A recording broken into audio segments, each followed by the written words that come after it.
Boa noite, queridos. Tudo bem?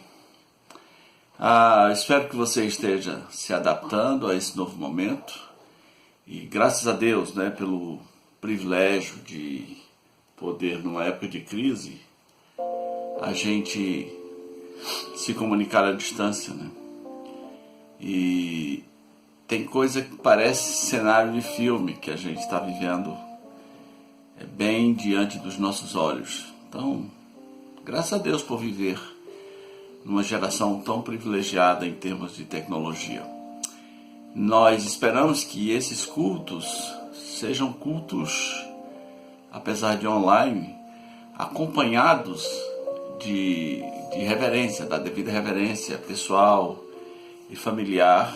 Afinal, Deus é Deus e os verdadeiros adoradores o adoram em espírito e em verdade. Hoje, pensei em falar com vocês sobre essa pergunta que divide a humanidade. A pergunta é: quem é Jesus? Aliás, o próprio Jesus, uma vez, conversando com os seus discípulos, ele fez essa pergunta para eles: quem o pessoal diz que eu sou? E uns falaram: olha, só falaram assim gente grande. Falam que você é Elias, que você é Isaías. Outro fala que você é Jeremias, né? Só gente assim. Mas isso não interessava muito para Jesus, ser colocado no hall de mais um dos famosinhos da história. Ele quer saber quem você acha que ele é, quem você pensa que ele é, né? Não a quem você compara que ele é. Então ele disse: e vós, quem dizeis que eu sou? Vocês dizem que eu sou quem? E aí Simão Pedro disse: Senhor, tu és o Cristo, o Filho do Deus vivo. Jesus disse: muito bem, Simão, muito bem.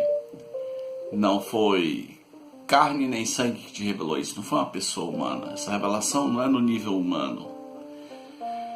Foi meu Pai que está nos céus, que revelou a você, Pedro, que colocou no seu coração. É o próprio Deus que traz essa convicção ao nosso coração. O Evangelho, como apresentado nos Evangelhos, tem perspectivas diferentes de apresentar a você Jesus Cristo. Uma dessas perspectivas é a do Evangelho de João, que é como se fosse um livro escrito para o mundo inteiro, de maneira simples, tirando do contexto judaico, apresentar ao mundo o Messias judeu, o Messias Jesus. E obviamente, aprove a Deus que o Novo Testamento fosse traduzido na língua grega. Os gregos, nunca ninguém discutiu tanto a realidade como os gregos. O ser, se Deus existe, se não existe, se existem os deuses, o que é a verdade, o que é a justiça, o que é a realidade. Os gregos discutiram tanto isso que você é obrigado a discutir isso em pleno segundo grau, né? Faz parte da sua vida. E houve um tempo em que os gregos pensaram sobre uma palavrinha, a palavra logos. De alguma maneira foram sendo levados à conclusão de que existe um logos, tem um negócio de um logos, e todo mundo agora só falava nesse logos, que é o tal desse logos. Não, em algum lugar tem, não sei dizer como é, nem direito como explicar, mas tem um negócio do logos. O logos, que pode ser traduzido também nas nossas versões como o verbo, a palavra. O logos é também uma palavra muito importante para os cristãos. Por isso, veja só, o Velho Testamento começa dizendo assim, primeiro livro da Bíblia: no princípio criou Deus os céus e a terra. A primeira expressão é no princípio. Quando nós vamos ver o Evangelho de João, João capítulo 1, que é a passagem que eu estou aqui tenho aberto aqui diante de mim, João capítulo 1 também, a primeira expressão é no princípio. Mas agora, a expressão é assim: no princípio era o verbo. aquele logos que os gregos tantos discutiam, João falava assim, ele estava no princípio. Ele era o próprio Jesus. Deixa eu baixar um pouquinho só aqui. Só um momento aqui. Então, no princípio era o verbo estava com Deus e o verbo era Deus. Ou, se os gregos não sabiam direito quem é esse tal de logos, esse tal de verbo divino, João já vai dando a resposta na lata. O verbo era Deus e estava no princípio com Deus, e todas as coisas foram feitas por meio dele, e sem ele nada do que foi feito se fez. Ele estava no princípio com Deus. Uau, isso é de chocar, porque agora João está dizendo, Deus manda para vocês, gregos, para vocês ocidentais, para vocês brasileiros, para vocês da Amazônia, para vocês do mundo inteiro, para vocês indianos, uma perspectiva a respeito do Logos, que vocês entendam que o Logos era Deus. Naquelas discussões antigas dos gregos, que esse tal de Logos, etc., surgiu uma outra discussão. E a discussão é, o que é o tudo? O que é a realidade? O que é a soma de todas as coisas? O que é que existe? O que é real? A realidade é algo tão gigante, tão assustador, que eu costumo dizer que, quando eu falo assim, eu costumo dizer, eu não ando dizendo isso por aí, tá? É uma convicção interna minha. Que eu sou teísta em relação a Deus, mas sou agnóstico em relação à realidade. Eu não sei o que é a realidade, eu não sei o que é o tudo, eu não sei o que é um buraco negro. Eu não sei o que são os anéis de Saturno, eu não sei o que são os elétrons de um átomo, eu não sei o que é a quarta dimensão. Eu não sei. Eu não sei o que é uma nanopartícula, um nanotempo. Eu mal sei o que é uma sombra. Mas os gregos tinham essas perguntas. O que é o tudo? O que é o Logos? O que é o tudo? João de cara vai dizer, o Logos é Jesus Cristo, esse que você procura, que daria sentido à sua vida e a todas as coisas. O Logos é Jesus Cristo e ele é Deus. E o tudo foi ele que fez. No princípio era o Logos, e o Logos estava com Deus, e o Logos era Deus, e todas as coisas foram feitas por ele. Sem ele, nada do que foi feito se fez. Sem rodeios, sem rodeios. Voltando àquele papo que Jesus teve com os seus discípulos, quando ele perguntou assim, vocês dizem quem eu sou? Vocês dizem o quê? As opções são muito radicais. Por quê? Porque tem essa opção apresentada pelo Novo Testamento. Jesus Cristo é Deus e fez tudo. Essa é uma opção. A outra opção é,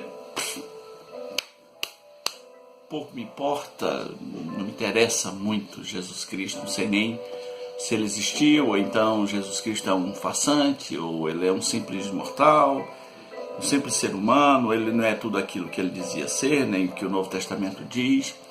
Então nós temos essas duas opções radicais.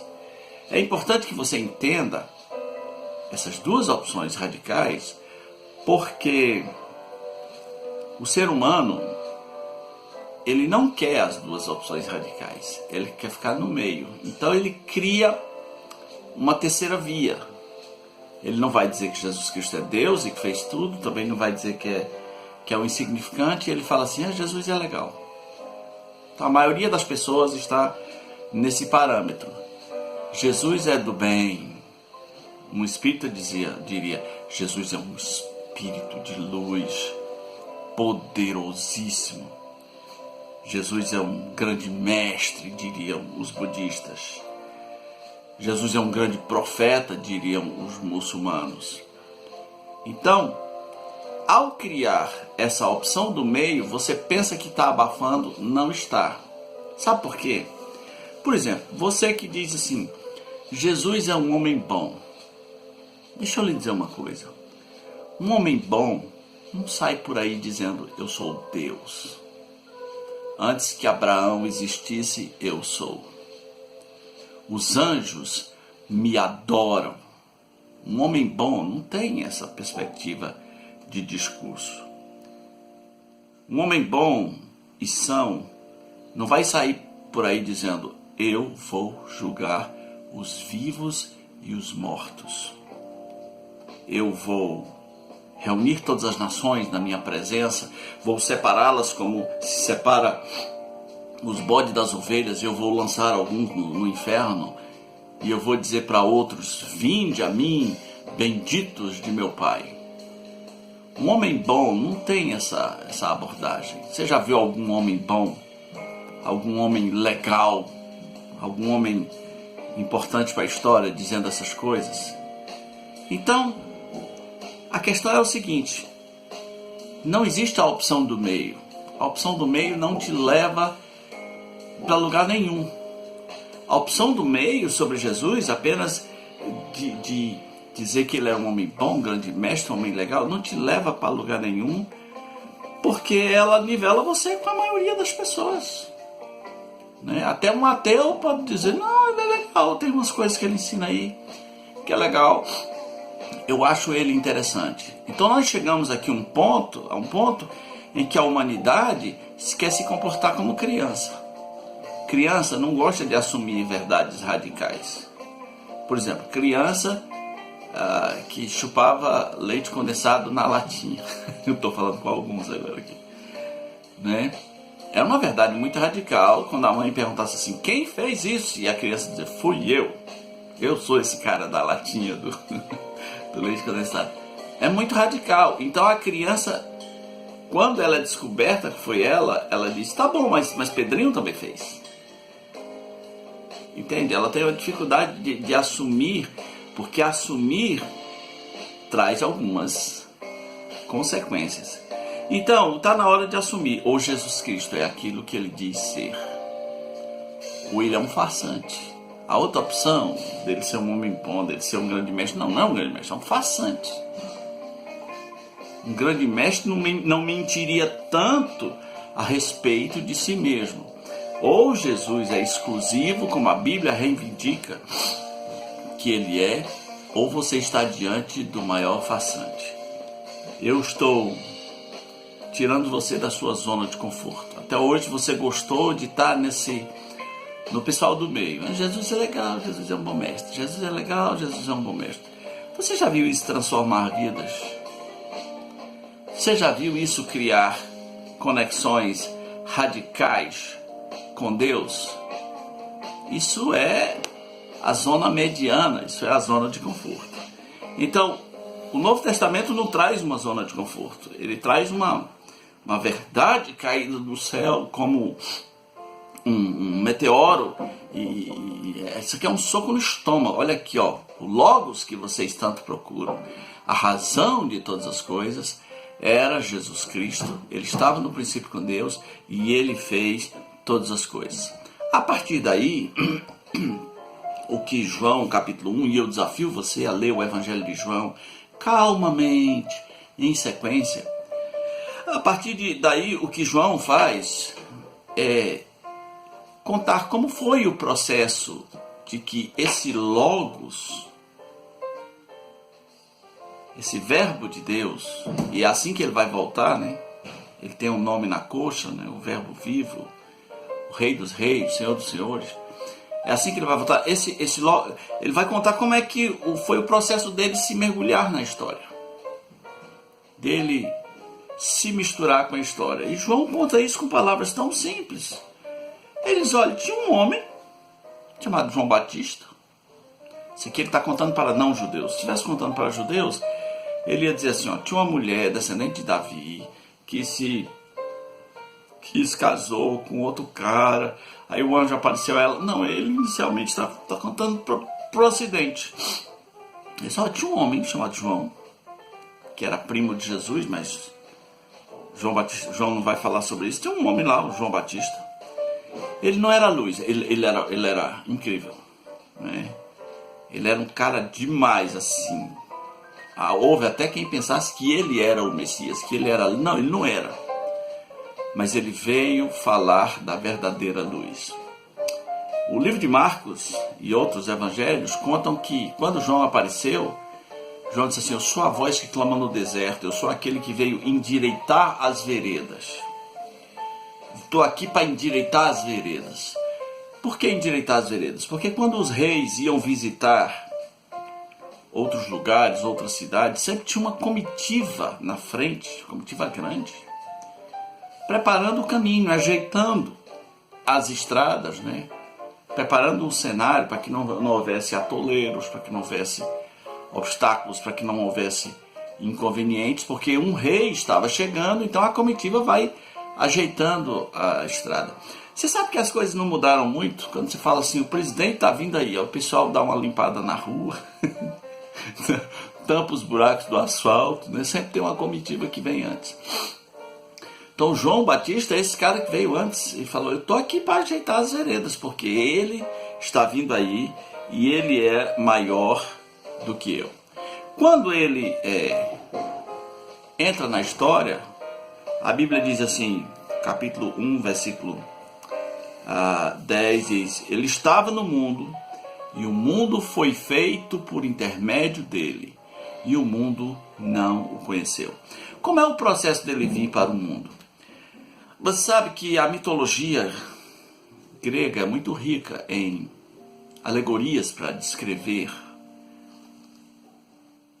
a humanidade, para descrever a origem de muitas coisas, para descrever situações da vida.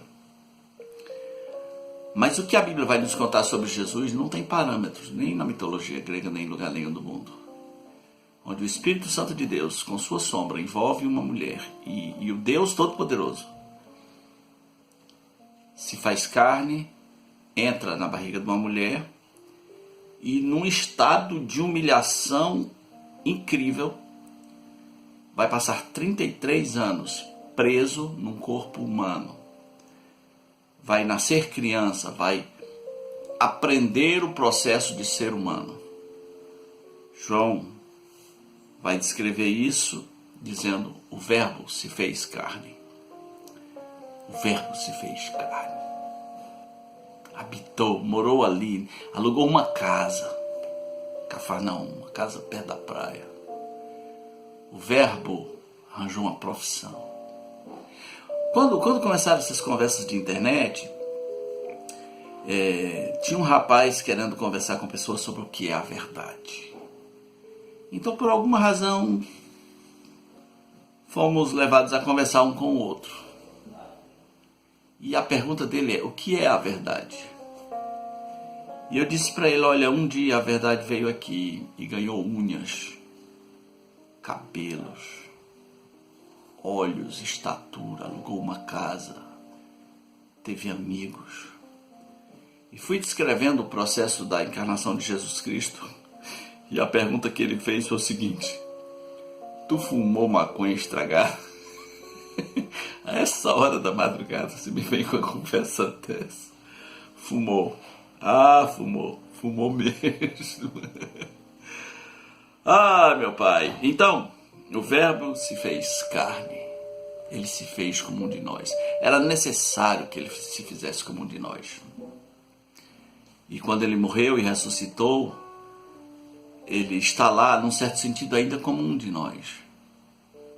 Porque a função dele é interceder por nós. Existem verdades muito profundas nesse processo do Verbo se fazer carne. A encarnação de Deus na humanidade. Imagina, por que ele tinha que se fazer carne?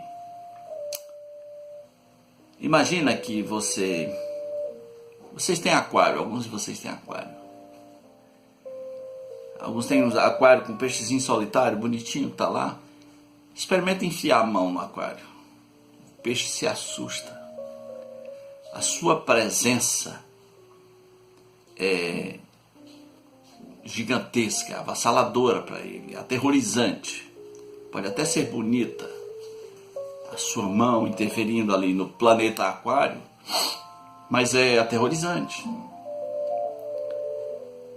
Talvez a maneira mais fácil do peixe não ter medo de você seria você se transformar num peixe como ele e entrar lá no aquário e trocar uma ideia.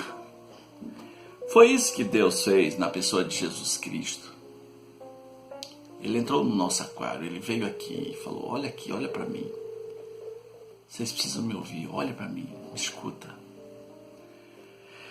A Bíblia vai dizer por que era necessário disso. Por quê? Por quê? Por que Deus fez tudo isso? Porque Deus é Espírito. Deus é o totalmente outro. Deus é o transcendente. Deus não é como um de nós. Então, em essência, Deus não sente fome. Deus experimentalmente não sabe o que é dor. Ele é onisciente no sentido de saber todas as coisas, mas Deus nunca experimentou a dor. Deus nunca experimentou a perda de um parente, de um amigo. Deus nunca experimentou fome. Deus nunca experimentou depressão, angústias, tensões. Deus nunca se viu tentado. Mas quando ele se transforma em um de nós, ele vai passar por tudo isso. Ele vai experimentar, porque ele agora tem uma carne. O Verbo se fez carne, quer dizer que não é de brincadeirinha não, é ser humano como nós. Tentaram camuflar essa mensagem ao longo da história. Não era bem assim. Era apenas uma aparência de humano, mas por dentro assim das roupas era um vácuo, era um espírito. Não era bem humano assim como nós. Se não era como nós, então as dores da cruz não são dores. Ora, se ele não é como nós, para que serve pregos nas mãos? Para que serve ser chicoteado o dia inteiro? De que serve a coroa de espinhos? Ser esmurrado no rosto e zombado e cuspido? Se ele não era como um de nós, nada, nenhuma dessas coisas tinha efeito. Mas ele era. E o Verbo se fez carne e habitou entre nós, cheio de graça e de verdade. E vimos a sua glória, glória como a do unigênito Pai. Olha só Jesus Cristo pode preencher o dilema do aquário, né? Só Jesus Cristo pode preencher esse vácuo que há entre Deus e o homem. Porque os anjos não podem. Os anjos não são carne e espírito. Os anjos são espírito. Os apóstolos não podem, Maria não pode, Pedro não pode, Buda não pode, Confúcio, Maomé, todos são mortais. Só Jesus Cristo esteve dos dois lados. Ele é totalmente Deus, totalmente homem. E ele, como Deus, pôde vir aqui comprar a salvação e ser o próprio Deus que se oferece numa cruz. Mas como homem, ele está lá intercedendo por nós. Cada tentação, cada pecado que cedemos, ele pode dizer ao Pai: eu sei o que é isso, eu estive lá, eu também fui traído.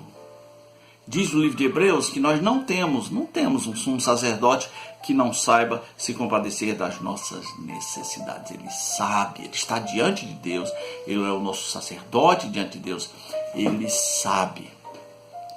Ele foi incompreendido por sua família queria prendê-lo, achava que ele estava biruta. Que história é essa?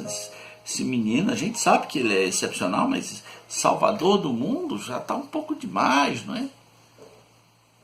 Em uma ou duas ocasiões, sua mãe e seus irmãos descem para parar. E o pessoal chega e fala: tua mãe e teus irmãos estão aí. De novo, minha mãe e meus irmãos ainda não entenderam, né? Então, essa pergunta divide a humanidade. Quem é Jesus Cristo? Quem é? E a resposta tem que ser a mesma de Pedro. Tu és o Cristo, o Filho do Deus vivo. Se alguém é judeu, tem que dar essa resposta. Se alguém é ocidental, tem que dar essa resposta. Se alguém é muçulmano, tem que dar essa resposta. Tu és o Filho do Deus vivo. Agora eu te conheço. Então, há 2000 anos atrás, ele entrou na história. O Verbo se fez carne. E a Bíblia diz que ele veio para os que eram seus. Os seus, inicialmente, dentro de uma linha de aliança, eram os judeus. Os primeiros que deviam crer. Ele veio para o que era seus, e os seus não o receberam, não o quiseram. Aí a porta se escancara. Nesse tropeço do judeu em relação a Jesus, vem uma cegueira para os judeus, mas a porta se escancara para os gentios, ou seja, os ocidentais, os não-judeus, todos. A porta está aberta. Ele diz, ele veio para o que era seus, e os seus não o receberam. Mas a todos quantos o receberam, deu-lhes o poder de serem feitos, de se tornarem filhos de Deus. Olha, não se escandalize com algum cristão que fala que nem todo mundo é filho de Deus. Há um sentido de que todo mundo é filho de Deus. O sentido de que Deus é o Pai Criador de toda a humanidade. Há um só Deus e Pai. Mas há um sentido em que as pessoas precisam serem feitas filhos de Deus. É no sentido íntimo. É quando Deus vai passar a ser o teu Pai. Não apenas o Deus que existe como possibilidade, o Deus Criador, mas o Deus Pai. O Novo Testamento até traz uma palavra nova para isso. Diz que agora, porque nós somos filhos, Deus enviou o Espírito de seu Filho, pelo qual clamamos Abba. Abba quer dizer meu paizinho. Você não gostaria de voltar, ou recomeçar, ou iniciar, né? Pela primeira vez, esse relacionamento com Deus de meu paizinho. Eu tenho que me tornar como uma criança. Lembre, quem não se tornar como criança não pode ver o reino de Deus. Está na hora de virar criança, né? A gente vira criança quando começa a crer que a solução é entender que Deus virou criança. Não foi? Eis que vos trago boas novas, disseram uma milícia de anjos a pastores do campo, a gente simples.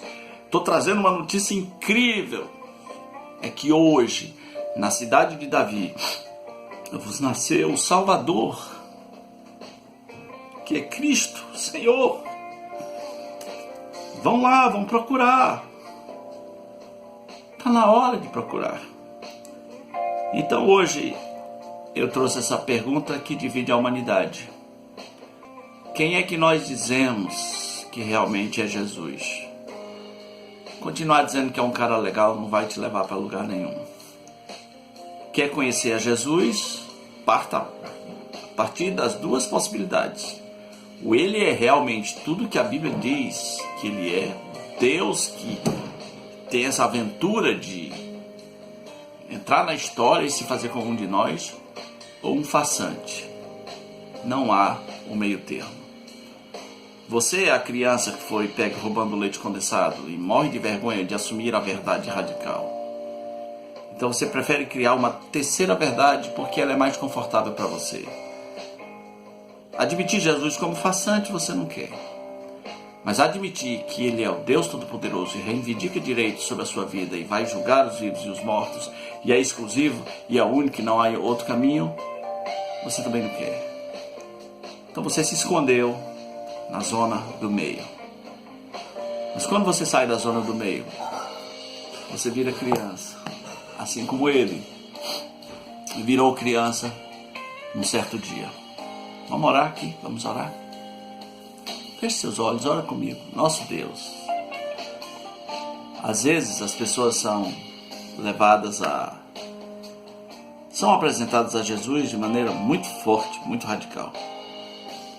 Às vezes é num momento de dor, às vezes é num momento de dúvida, às vezes é num momento de mergulho no pecado, momento de depressão.